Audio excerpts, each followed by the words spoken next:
So hello guys, my name is Rohan और आप देख रहे हैं मेरा यूट्यूब चैनल वी वाइल्ड। तो चलिए आज का टॉपिक शुरू करते हैं। आज की इस वीडियो में हम बात करने वाले हैं डॉग के लेग बैंड प्रॉब्लम के बारे में। तो क्या है ये लेग बैंड, क्यों होता है और इसको कैसे ठीक करें, जानते हैं इस वीडियो में। लेग बैंड नाम सुन के ही आपको पता चल गया होगा इसमें प्रॉब्लम क्या है। इसका मेन प्रॉब्लम है लेग का बैंड हो जाना। पिक्चर में जैसे आप देख रहे हैं, ये डॉग है, इसका सामने या पीछे की कोई भी पैर धीरे धीरे बेंड हो सकता है। मतलब जब आप देखेंगे, आप उसका जो जॉइंट पोर्शन होता है उस जगह से वो धीरे धीरे बेंड होने लगता है। मतलब डॉग का नॉर्मली तो उसका स्ट्रेट लेग होता है, और लेग बैंड प्रॉब्लम में क्या होता है, उसका जो लेग होता है वो धीरे धीरे बेंड होने लगता है। और इसी कारण से बहुत प्रॉब्लम होता है। डॉग ठीक से खड़ा नहीं हो पाता है, चल नहीं पाता है, बहुत तरह का प्रॉब्लम आता है। ये जो लेग बैंड है ना, ये ज़्यादातर पपीज़ में देखा जाता है। जिस पपी में कैल्शियम की कमी हो जाती है, उस जैसे पपी में ही ये लेग बैंड का प्रॉब्लम आता है। ये लेग बैंड दर्शाता है कि आपका पपी में कैल्शियम या फिर फॉस्फोरस इस टाइप का कुछ मेल न्यूट्रिएंट्स का कमी है।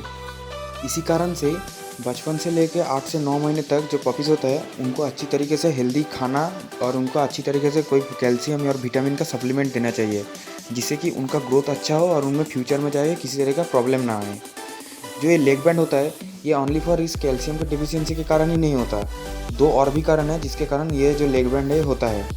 एक जो होता है जेनेटिकली डिसऑर्डर के कारण, और दूसरा होता है फिजिकली। ये जेनेटिकली डिसऑर्डर के कारण क्यों होता है मैं बता देता हूँ। अगर हो सकता है एक फीमेल है, उसका 2 पपीज़ है, उन दोनों को अगर इनब्रीडिंग किया हुआ है तो फिर उसका जो जेनेटिक्स होता है वो वीक हो जाता है और उसमें बहुत तरह का प्रॉब्लम आता है। इसी कारण से इस तरह का अगर कोई पपी है, उनको अगर बार बार ब्रीड किया जा रहा है तो उनसे जो पपीज़ निकलेंगे, उनका हर एक जो बच्चा होगा उनमें किसी न किसी तरह का डिसऑर्डर दिखा जाएगा। इसलिए इस तरह के कभी भी डॉग्स का आपस में ब्रीड नहीं किया जा सकता। इसलिए जो क्रॉस ब्रीडिंग किया जाता है, जिससे कि 2 अलग पेरेंट्स के अलग अलग जो बेबीज़ होते हैं उनको बड़ा करने के बाद उनको ब्रीड करके अच्छे बच्चे लाया जाता है, जिससे उनका जो जेनेटिक्स होगा वो भी अच्छा रहेगा और उनके हेल्दी बच्चे निकलेंगे। बट क्रॉस ब्रीडिंग में भी कभी कभार गलती हो जाती है। हो सकता है उसका फीमेल आपने अच्छा चूज़ किया, एकदम हेल्दी प्रॉपर, बट उसका जो फीमेल होगा वो हो सकता है किसी जेनेटिकली प्रॉब्लम का शिकार हुआ हो या फिर उसमें किसी तरह का प्रॉब्लम है। तो इस टाइम भी क्या हो सकता है, आपके लेग बैंड या फिर किसी और तरीके का भी प्रॉब्लम आ सकता है। इसलिए हमेशा जब भी आप किसी पपी को खरीदने जाए, सबसे पहले उसके जो पेरेंट्स होंगे, मतलब मेल और फीमेल दोनों को ही चेक कीजिए वो एकदम प्रॉपर है कि नहीं। अगर वो अच्छे हैं तभी आप समझेंगे आपका जो भी पपी है वो हेल्दी रहेगा। दूसरी जो प्रॉब्लम है वो है फिजिकल प्रॉब्लम। इसमें क्या होता है कि आपने देखा होगा आजकल ज़्यादातर घरों में जो फर्श होता है उसमें मार्बल या फिर टाइल्स यूज़ किया जाता है।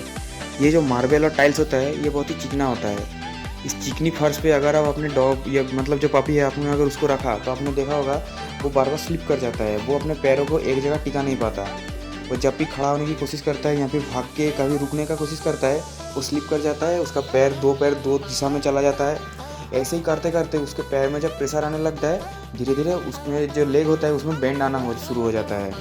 उनका हो सकता है उनका पिछला पैर 2 बेंड हो जाए या फिर सामने का पैर बेंड हो जाए। इस तरीके का बहुत तरह का प्रॉब्लम आता है। सो इस इनिशियल स्टेज में अगर आपने पकड़ लिया तो सही है, क्योंकि अगर आपने ऐसे ही छोड़ दिया तो इन फ्यूचर वो डॉग कभी सही नहीं होगा और इसमें बहुत तरह का प्रॉब्लम आएगा। और दूसरा जो होता है, हो सकता है आपने अपने पपीज़ को बचपन से ही बहुत एक्सरसाइज करना शुरू कर दिया। उसको इधर ऊँचा सीढ़ियों पे उठा रहे हो, कभी नीचे ले जा रहे हो। ऐसे अगर आप करेंगे तो इसमें भी क्या होता है कि जो पपीज़ होता है ना, उनका जो पैर होता है वो बहुत ही सॉफ्ट होता है और वो बहुत ही सेंसिटिव होता है।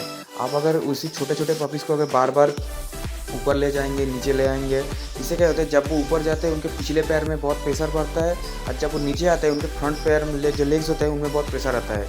इसी कारण से भी कभी कभार क्या होता है उसमें लेग बैंड आ जाता है, या फिर हो सकता है वो कोई सीढ़ियों से गिर गया, उस टाइम भी फ्रैक्चर आने के कारण भी लेग बैंड हो जाता है। सो ये कुछ रीजंस थे जिसके कारण लेग बैंड होता है। तो अब हम जानेंगे इस लेग बैंड अगर हुआ है और अगर आप चाहते हो कि आपका पपी में लेग बैंड ना हो, तो क्या क्या प्रिकॉशन ले सकते हैं और इन जो लेग बैंड है इसका क्योर क्या है। तो पहले ही मैं बता देना चाहता हूँ, अगर उसमें कैल्शियम की डेफिशिएंसी के कारण या फिर फिजिकल कंडीशन में कारण अगर उसका लेग बैंड हुआ है तो बहुत टाइम वो सही हो जा सकता है। और जो जेनेटिकली प्रॉब्लम के कारण लेग बैंड हुआ है वो ज़्यादातर केस में सही नहीं होता, क्योंकि वो एक जेनेटिकल प्रॉब्लम है। बहुत ट्राई करने के बाद भी कभी 90% केस में ही हो सकता है ये फेल हो जाए। 10% केस में हो सकता है जेनेटिकल प्रॉब्लम से कारण भी कभी कभार इसका लेग बैंड सही हो जाए। तो जेनेटिकल प्रॉब्लम को छोड़ के बाकी 2 कंडीशन में क्या हो सकता है आप सुनिए। तो सबसे पहला जो है, अगर उसमें कैल्शियम की कमी है, आपने अगर देखा आपका जो पपीज़ है उनका अगर बोन बहुत ही वीक लग रहा है, वो एकदम पतला सा है, तो आपको बचपन से ही, मतलब आप जब नहीं अपने पपीज़ को लाए आप उस बचपन से ही उसको हेल्दी डाइट देना शुरू कीजिए, अच्छे क्वालिटी का डॉग फूड दीजिए, उनको एक्सटर्नली कुछ कैल्शियम और विटामिन का सप्लीमेंट दीजिए। अगर आप चाहते हो तो अपने वेटनरी डॉक्टर से सलाह लेकर D3 का जो विटामिन D3 होता है उसका भी इंजेक्शन आप लगा सकते हो। ये भी जो कैल्शियम होता है उसको एब्जॉर्ब करने में हेल्प करता है। तो ऐसे अगर आप अपने पपीज़ को कम से कम 6 से 8 महीने तक इसको इस तरीके से मेंटेन कर पाए तो आपके पपी में लेग बैंड का या फिर कैल्शियम के डेफिशिएंसी के कारण किसी तरह का भी प्रॉब्लम नहीं आएगा। आपका पपी बहुत ही हेल्दी होगा। और दूसरी बात जो कर सकते हो, उसको अच्छी तरीके से प्रॉपर एक्सरसाइज कराइए। एक्सरसाइज का मतलब ओवर एक्सरसाइज नहीं, मतलब आपको इधर उधर घुमा ले रहे हो ऐसा नहीं। आप उसको वॉकिंग में ले जा सकते हो, उसके साथ रनिंग कर सकते हो, बॉल से खेल सकते हो इस तरीके से, जिससे कि वो एक्टिव रहे। आपका पपी या फिर डॉग जितना एक्टिव रहेगा वो उतना हेल्दी रहेगा। ये एक हेल्दी पपी की निशानी है। और दूसरी जो बात है फिजिकल कंडीशन में, आपने जब मैंने पहले ही बोला था, चिकने फर्श में रहने से कारण भी बहुत टाइम जो पपीज़ का लेग बैंड होता है। ज़्यादातर केसेस में चिकने फर्श के कारण ही पपीज़ में लेग बैंड प्रॉब्लम आता है। तो इसलिए आपके घर में भी अगर चिकनी फर्श है तो आप कोशिश कीजिए उसको किसी रफ सरफेस पे रखने के लिए। अगर आप रफ सरफेस प्रोवाइड नहीं कर सकते, मतलब आपके घर में कोई भी फ्लोर ऐसा रफ जैसा नहीं है, तो आप क्या कर सकते हो, मार्केट में जो प्लास्टिक का जो ग्रास होता है वैसा एक कारपेट मिलता है। उस टाइप का कारपेट भी आप अगर घर में ले आए और उस कारपेट पे ऊपर अगर आपने अपने डॉग को रखा तो वो बहुत ही इजीली रह पाएगा और उसके जो लेग है वो स्लिप करने का चांस भी नहीं रहेगा। और दूसरा आप कर सकते हो, आप उसको चाहे तो किसी शेडी गार्डन में, मतलब आपके गार्डन में अगर शेड है अच्छी तरीके से जिससे कि उसको धूप और बारिश से बचाए, तो उस गार्डन में रख सकते हो। उसको रेगुलर वॉक में ले जा सकते हो। ऐसे करने से उसमें जो लेग बैंड है वो नहीं आएगा।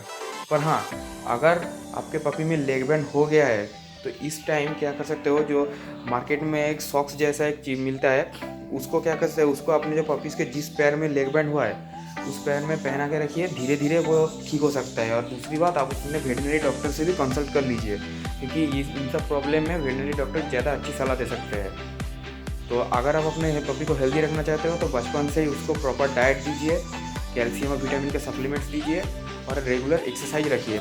मतलब उनको गार्डन में ले जाइए, वॉक कराइए या फिर रनिंग कराइए। अगर लेग बैंड की प्रॉब्लम है तो रनिंग सबसे बेस्ट ऑप्शन है लेग बैंड को ठीक करने के लिए। पर अगर शुरू में आप अपने पपीज़ को रनिंग नहीं करा सकते अगर आपके पपीज़ में लेग बैंड है, क्योंकि उसको प्रॉब्लम होगा। पहले आप वॉकिंग से स्टार्ट कीजिए, उसके बाद धीरे धीरे उसको रनिंग पे ले आइए। रनिंग जितना वो करेगा उसका पैर उतना अच्छा होगा और उतना मजबूत होगा। सो फ्रेंड्स, ये था हमारा आज का वीडियो डॉग के लेग बैंड प्रॉब्लम के ऊपर। तो कैसा लगा? और अगर आपको किसी नए टॉपिक पे वीडियो चाहिए तो वो भी मुझे कमेंट करके बता सकते हैं।